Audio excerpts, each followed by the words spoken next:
Има интерес од граѓаните за проектот од град во село за нов почеток. Информации се бараат и во Министерството за земјоделство и на теренските посети, тврди заменик министерот за земјоделство Ванчо Костадиновски. Проектот ќе стартува во 2017 година и нуди огромни бенефиции за оние кои што ќе решат од град да се преселат на село.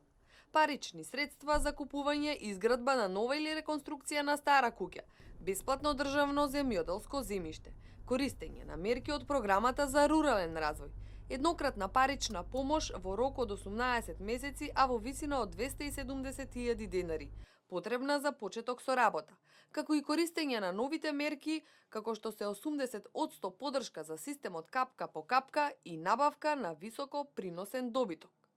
Критериуми за учество ќе бидат за оние лица кои што живеат во град, а кои што претходно мигрирале од село и го задржале сопствениот имот на село, лица кои што мигрирале од село во град, а кои што немаат сопствен имот на село и невработени лица.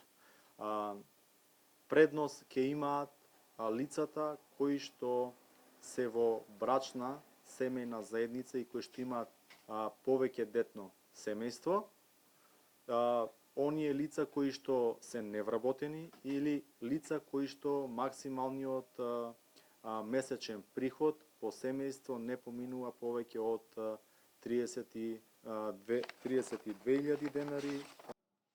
Корисниците на овој проект ќе добијат и субвенционирање на трошокот за купување, реновирање или градба на куќа до најмногу 6.000 евра, бесплатна концесија на пасишта, посети на обуки за предприемништво, а на располагање ќе им бидат и земјоделските советници.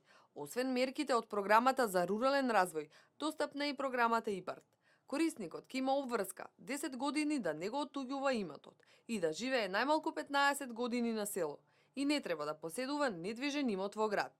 Целта е да ги заживееме селата, да овозможиме развој на земјоделието во селата кои што биле напуштени, значи да обезбедиме услови за оние кои што ќе се вратат на село. Вакви проекти се применуваат и во други земји во светот. Пакетот на мерки кои што се нуди е различен. Во земји од Европската унија се дава поддршка од 50% за обнова на куќа, но кои ќе бидат наменети за развој на селски туризам. Во Србија, поточно во Војводина, се поддржуваат парови до 40 години за купување на куќа на село. Во Канада државата обезбедува бесплатна рента на објекти за домување. А во Австралија стимулации и дополнителни плаќања за земјоделците.